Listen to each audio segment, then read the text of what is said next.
Hey guys, welcome back to Tracie's Place. I'm glad you stopped by my channel. Today we're going to be making delicious pork chops, tender, juicy pork chops. I went to BJ's restaurant the other day and had the best pork chop of my life. So we're going to get started on these. Right now I'm just sitting them on the counter while I prepare the brine. So in this bowl, and it will hold 6 pork chops. I don't have the big butterfly pork chops. And so I am going to put in sea salt and 2 tablespoons. Let's see if I can angle this better. 2 tablespoons of sea salt. So that is 1 and 2, and I'm just going to go ahead and stir that up, and then I'm going to put the pork chops in the water. And here is the last one. So now we're going to place it in the refrigerator for at least 30 minutes. You can brine it overnight. That's the best. So while the chops are brining in the refrigerator, I'm going to take this huge clove of garlic and go ahead and just smash it open. I have a garlic press, but I've always wanted to try it this way. I've never done it like that, but that's what it looks like. And I'm going to go ahead and chop it a little bit. And it's going to go in the pan when the pork chops go in to cook or to sear. And it will release its aroma right in the pan with the chops and the butter. So I'm going to put butter in also. But of course, next time I'm going back to my garlic press. Alright guys, so our pork chops are finished in the refrigerator. They're finished brining for now. So I'm going to go ahead and salt them, salt and pepper and garlic them with this McCormick's. This is my favorite all-purpose seasoning now. Well, I still love my Sazon now, don't get me wrong. But I love this all-purpose Himalayan pink salt with black pepper and garlic from McCormick's. Y'all, you put it on everything. You can put it on everything. So I'm going to go ahead and sprinkle some on. And these can stand a good seasoning. Okay. And we want to put a little bit of onion powder, just a little. And I'm not going to put the Italian seasoning in now because I don't want it to burn, because I'm going to be cooking these at a high heat to get a sear on them. So I'm going to flip these over. And you don't need to put olive oil or anything on these because we have a cast iron skillet preheating on high, and it has vegetable oil in it, about 2.5 tablespoons of vegetable oil. So, and I also have some butter cut up here. And later on, close to when it gets done, you guys, and you don't have to do this. This is not necessarily part of the recipe, but I love apples with my pork chops. I tried that at BJ's too before. Delicious. Then I came home and I made a recipe for YouTube on that. But I also have pear. So this is Honeycrisp apple and a pear. I'm going to try this at the end cooking time of my pork chops. So now we're going to take the pork chops over to a cast iron skillet that's preheated on the top of the stove. Also, you guys, make sure your oven is preheated to 425 degrees. We're just going to sear these pork chops on top of the stove in the cast iron skillet, and that same cast iron skillet is going right in the oven with the pork chops. All right, guys, so now we are ready to get the pork chops in the skillet.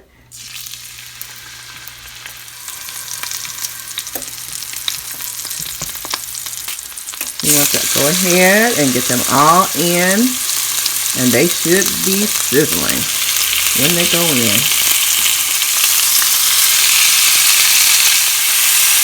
I have to scoop these down a little bit and get this last one in here. And we want to let that cook for about a minute and a half or 2, and then I'm going to flip it over. So the chops should have a good sear on them. We want to go ahead and flip them. Oh, flip them over. Look at that. Looks good. Looks really good.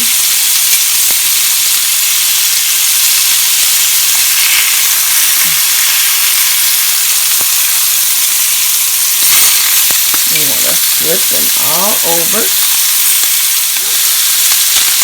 So now they have a good sear on the outside.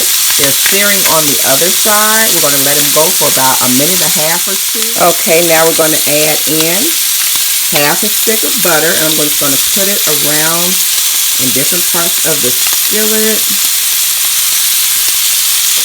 so it can get all over the top.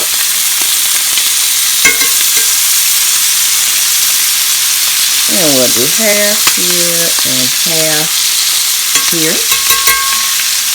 Now I'm going to go ahead and add the garlic. If you have onion, you can have onion. I did have onion on hand, so I'm going to add in some of my onion. You do not have to do this if you don't have onion, but I love onion too.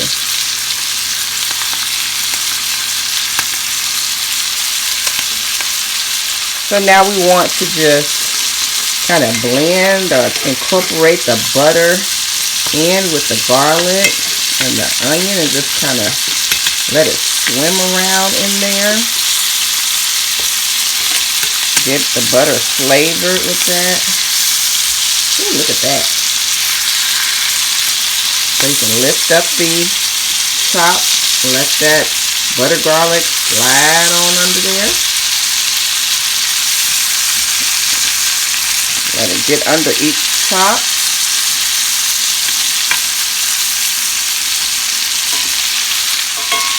Alright, now the garlic should be good and incorporated in here. We are going to, after I get an oven mitt on my hand, I'm going to have to switch the skillet around so I can tilt with my left hand and scoop with my right. Okay. Alright, I'm going to tilt it down like this, and I'm just going to bathe those chops in that butter garlic sauce. Just get them all over that. Just keep bathing them. They're taking a holy bath right now.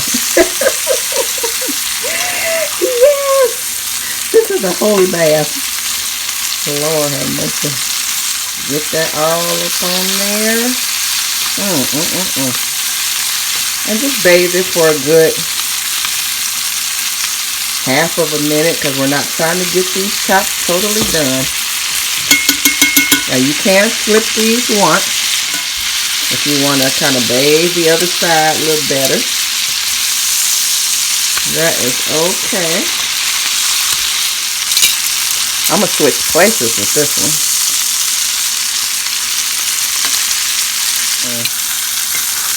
I cannot wait to eat these.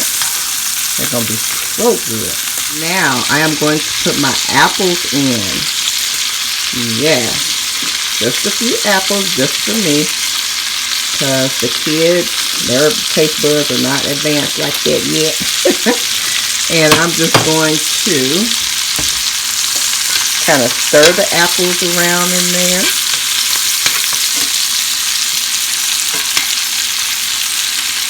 Okay. If you have honey, you can put a little honey on the apples. Okay. I'm going to save the pear for last because the pear is already really tender. Just want the apples to soften up with the pork chops in the oven. Alright, so I'm going to flip these over just one more time. Stir these one more time. Now I'm going to place these in the oven for about 7 to 8 minutes. While they're resting, I'm going to go ahead and add these pears right over here. I'm going to tilt this pan and kind of get that sauce all on these pears.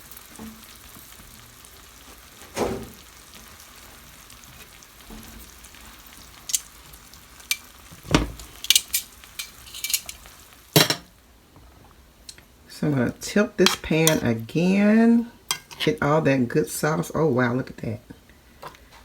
And that, get these pears in that little pan gravy, this pan sauce. That looks so good. Okay, it's been about 8 minutes actually. I'll let it sit about 8 minutes. I'm gonna go ahead and plate this up now. Okay guys, now for the moment of truth. Let me get this one right here. I have been having my eye on this one. Let's see what's the going on. Oh, that just cuts just like butter. Okay, let me get some of this juice on here. Let me get a piece of apple. Oh Lord, have mercy. Okay, I'm gonna give y'all a bite first. Ooh, doesn't that look good?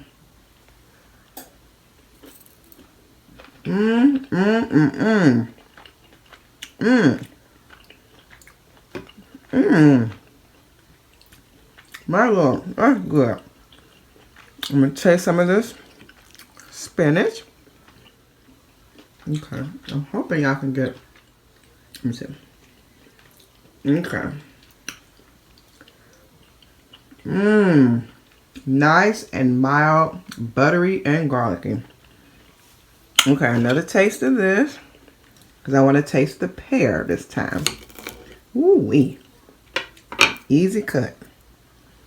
Okay.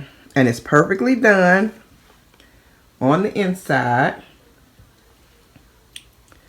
Okay, get some of that juice. And some of that. Oh, some of that good sweet pear. Okay. Oh, let me let y'all have some. Look at that. Oh.